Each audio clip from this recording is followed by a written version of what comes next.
The moment he saw her trembling, alone, in the middle of that crowded cafe, something inside Asher's heart stopped cold.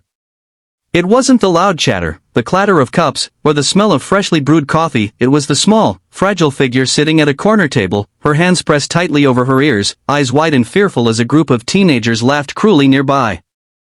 In that instant, Asher didn't hesitate. He didn't think about the long list of troubles waiting for him at home, the bills piling up, or the exhaustion from working double shifts. All that mattered was the girl. The girl who couldn't hear the cruelty but could feel its weight. If you believe in kindness and second chances, take a moment to like, comment, share, and subscribe to the channel Stories of Kindness. Asher walked over, his steps purposeful, his presence commanding without being intimidating. The teenagers, sensing his approach, smirked and turned their attention toward him. "Hey, back off," Asher said firmly, his voice steady, carrying the weight of someone who refused to be ignored. The tallest one scoffed, "Who's gonna make us?" But Asher didn't answer. He simply knelt slightly to meet the girl's level and extended his hand in a gentle gesture. She hesitated, a flicker of confusion crossing her young face, and then, sensing safety in his calm demeanor, she placed her small hand in his. The girl's name was Aria. She was 16, with a cascade of chestnut hair that caught the soft cafe light and eyes so expressive they seemed to speak louder than words ever could. She had been deaf since birth, navigating a world designed for sound with the grace and resilience of someone far older than her years. Yet, moments like these, the moments when people ignored her humanity, were heavy on her shoulders. Asher understood that weight immediately. The teenagers, now frustrated by his intervention, muttered under their breath, but Asher didn't flinch. "It's not okay to treat anyone like that," he said, each word deliberate. Aria watched him intently, the corners of her lips trembling as a small, tentative smile formed. For the first time in what felt like hours, she felt seen, not as someone different, but as someone deserving of protection. As they moved to a quieter corner, Asher offered her water and sat down, his presence calm and grounding. He introduced himself through gestures and pen and paper communication, learning quickly that Aria was quiet, intelligent, and had a love for drawing that illuminated her inner world.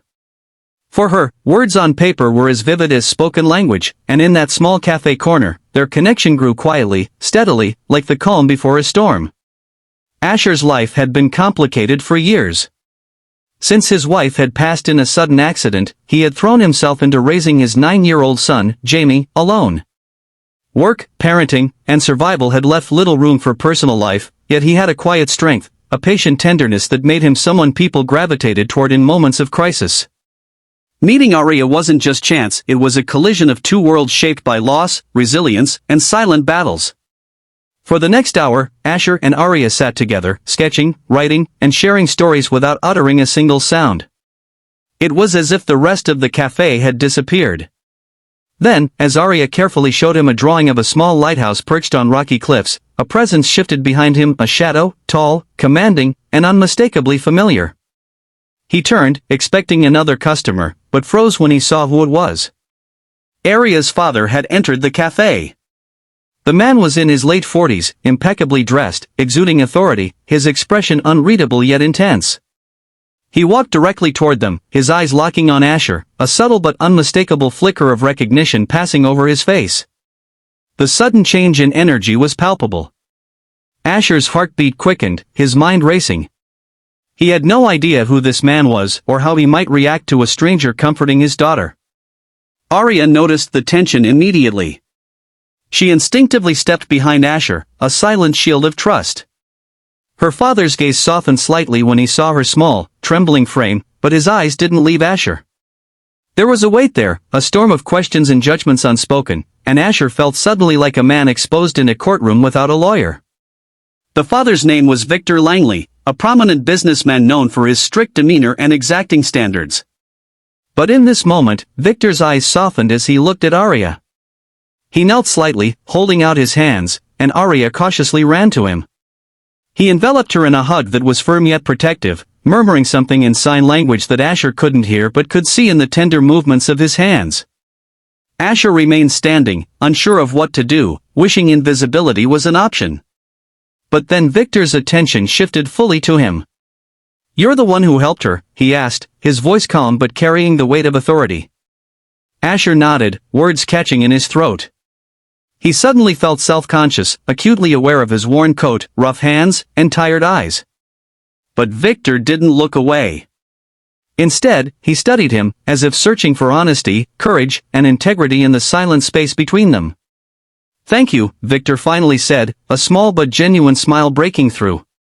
Relief washed over Asher, though it was tempered by surprise. Most people just look the other way. Arya peeked around her father, her eyes bright and grateful. She signed something quickly, her hands moving fluidly, and Asher realized she was thanking him in the only way she knew how, through her language, her world, and her courage. The connection he had formed with her, brief but intense, felt monumental. Victor invited Asher to sit with them, and over the next hour, the three shared coffee and stories.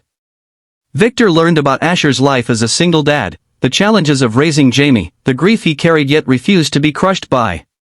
Asher learned that Victor had been struggling to connect with Arya after her mother's passing years ago, unsure how to bridge the silent world she inhabited. Their shared experiences of love, loss, and parenthood formed an unlikely bond, a quiet understanding that grew stronger with every gesture and every exchange of smiles. As Arya drew in her sketchbook, Asher realized something profound. The world often failed to recognize the quiet strength in those who spoke differently, lived differently, or faced challenges unseen. And yet, when someone simply chose to notice, to protect, and to care, the impact was immeasurable. That cafe corner had become more than just a refuge, it was a crossroads of compassion, trust, and human connection.